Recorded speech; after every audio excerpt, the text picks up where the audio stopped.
Hello parent, स्वागत है आपका केमिस्ट्री क्लास में। आज हम सरफेस केमिस्ट्री जो कि यूनिट नंबर 5 है इसको डिस्कस करेंगे। सरफेस केमिस्ट्री होता क्या है?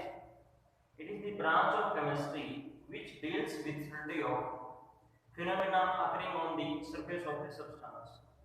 किसी सब्सटेंस के सरफेस पे जो भी फिनोमेना होती है उन सभी का अध्ययन हम जिसमें करेंगे उसी ब्रांच को क्या बोला जाएगा? Surface chemistry. ठीक है, तो सरफेस केमिस्ट्री के अंदर हम सबसे पहले कुछ बेसिक चीजें डिस्कस करते हैं, कुछ टर्म्स जो इसके अंदर इस्तेमाल होंगे वो देखते हैं। मैं फिर से रिपीट कर देता हूँ, सरफेस केमिस्ट्री क्या है? The branch of chemistry which deals with study of phenomena occurring on the surface of the substance. अगर हम एग्जांपल देखें कि सरफेस पे कौन कौन सा फिनोमेना होता है, इसका कोई एग्जांपल, बहुत सारे एग्जांपल, जैसे हम दीवार पे पेंट करते हैं या जैसे इस बोर्ड पे हम जो से लिख रहे हैं, ठीक है, तो ये सारे क्या है? Surface phenomena. Dissolution of sugar है, चीनी डिसोल्व होती है पानी के अंदर, वो भी सरफेस से स्टार्ट होती है। ठीक है, घी निकालते हैं मक्खन वगैरह, तो वो भी सरफेस पे ही आता है। तो ये सारी जो चीजें हैं जितने मैंने अभी आपको एग्जांपल दिए हैं, these are the surface phenomena. तो आइए डिस्कस करते हैं इसमें कुछ इंपॉर्टेंट टर्म्स। पहले टर्म हम जिसमें एडजॉर्बेंट, एडजॉर्बेंट, एक होता है एडजॉर्बेंट, और एक है हमारे पास मोस्ट इंपोर्टेंट एडजॉर्प्शन। एडजॉर्प्शन और एक होता है जो एब्जॉर्प्शन।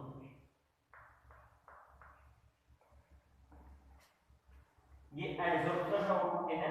Absorption most important. अभी देखो, हम मान लीजिए एब्जॉर्प्शन की बात करें, it is a process of attracting and retaining the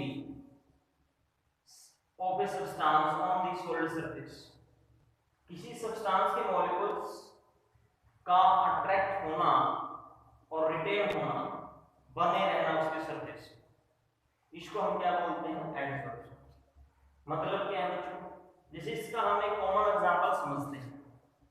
सर्दी के मौसम में मान लो बाहर टेबल हमने रख दी, आप सुबह आप देखेंगे टेबल के सरफेस पे क्या होगा? पानी मिलेगा आपको, चांसेस ये। वो जो पानी है वो क्या है? वो टेबल है, वो क्या है? और जो पानी उसके सरफेस पे इकट्ठा हुआ है आकर के, वो प्रोसेस कौन सी है? जो पानी इकट्ठा हो गया उसके सरफेस पे आकर के, उस प्रोसेस का नाम है एडजॉर्प्शन। चलिए, मतलब हुआ क्या होगा? टेबल ने वाटर वेपर्स को, वाटर के मॉलिक्यूल्स को अट्रैक्ट किया अपने ओर और फिर उनको रिटेन किया, मतलब बनाए रखा, ना तो वापस आने दिया और ना ही अंदर लेकर के गए टेबल। तो ये बच्चों जो प्रोसेस है एडजॉर्प्शन, मतलब it is a process of, it is a process of attracting and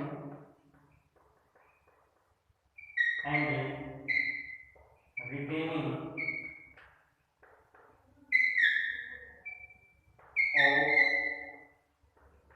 molecules of a substance on a surface,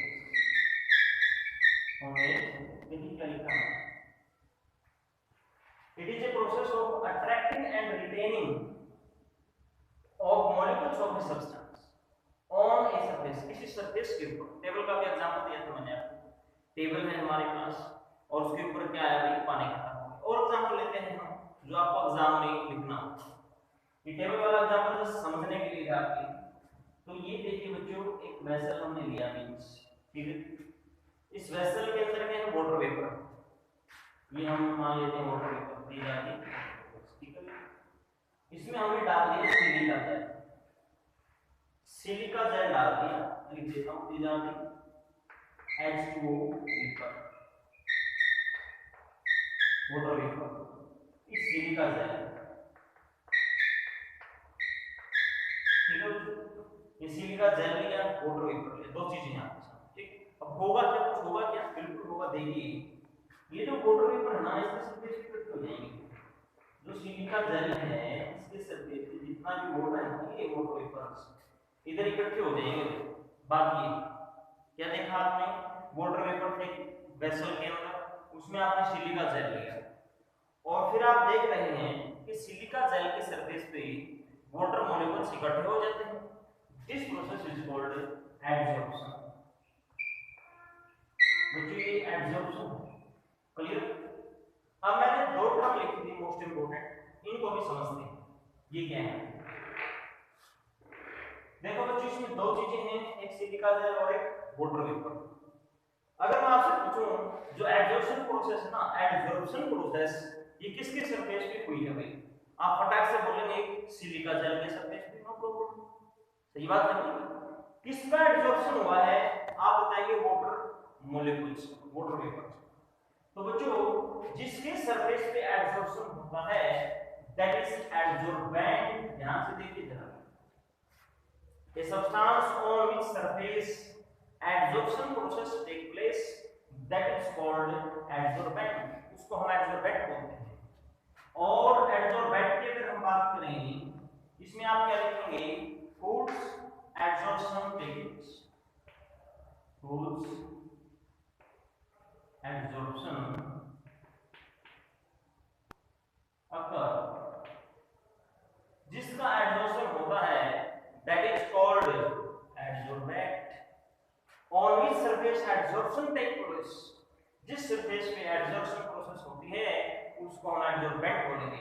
तो आप लोग बताइए इस एग्जांपल के अंदर एडसॉर्बेंट कौन सा है, एडसॉर्बेंट कौन सा है, तो आप फटाक से बताएंगे सिलिका जेल के सरफेस पे एडसॉर्प्शन प्रोसेस हुई है तो ये सिलिका जेल क्या हो जाएगा, एडसॉर्बेंट हो जाएगा।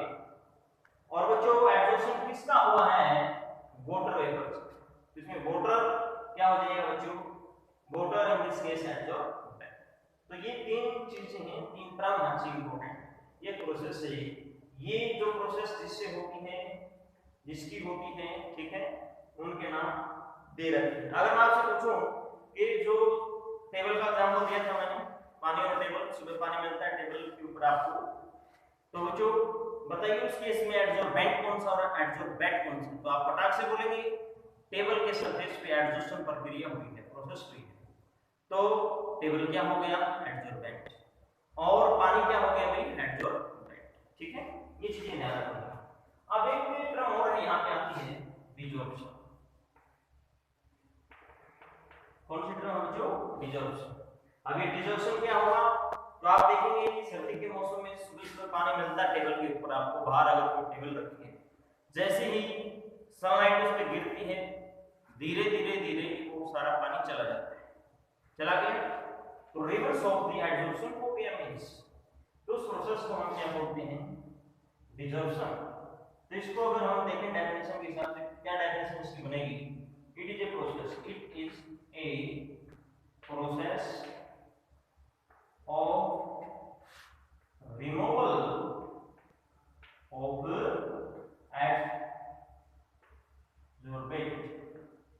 adsorbent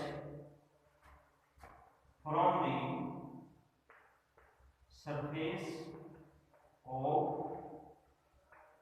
adsorbent, adsorbent की सरफेस से adsorbent का चला जाना, इस प्रोसेस का नाम क्या होगा बच्चों, डिसॉर्प्शन।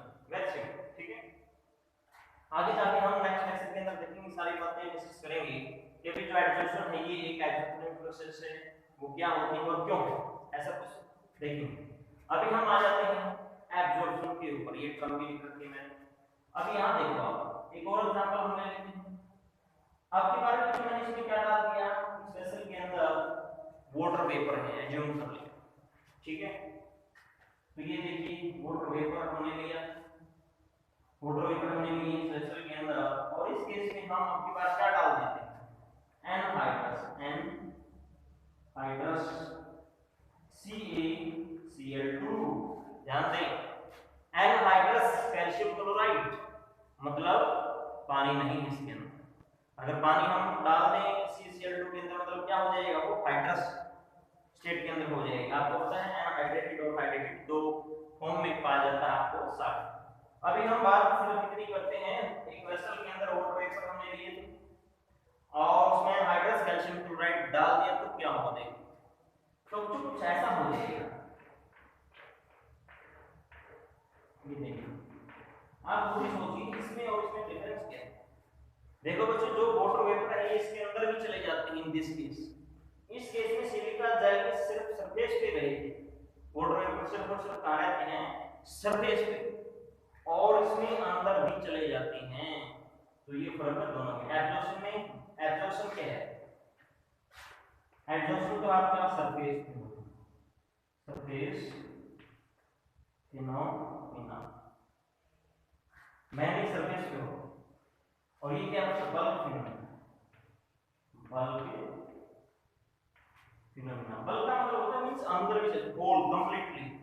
इसमें सिलिका जेल का जो सरफेस है सिर्फ वही पार्टिसिपेट कर रहा है, मगर सिर्फ बल्क जितना भी आपने हाइड्रोक्साइड सीएल2 के सारा उसमें पार्टिसिपेट कर रहा है बल्क, ठीक है। तो इसमें आप क्या बोल सकते हैं, ये प्रोसेस इन विच, इसमें इसकी डेफिनेशन बोल रहा हूं मैं एब्जॉर्प्शन की, it is a process in which absorbent gets enter into the absorbent, उसके अंदर भी चला जाता है, ठीक है भाई, जो आपका एब्जॉर्बेंट होता है। ये दोनों में जो डिफरेंस है, तो यहां तक आप अच्छे से पढ़े, इन चीजों को देखें। नेक्स्ट लेक्चर में कंटिन्यू हम इन्हीं चीजों को डिस्कस करेंगे। कुछ और इंपॉर्टेंट टर्म्स हैं, पॉपुलेशन वगैरह उनको भी हम देखेंगे।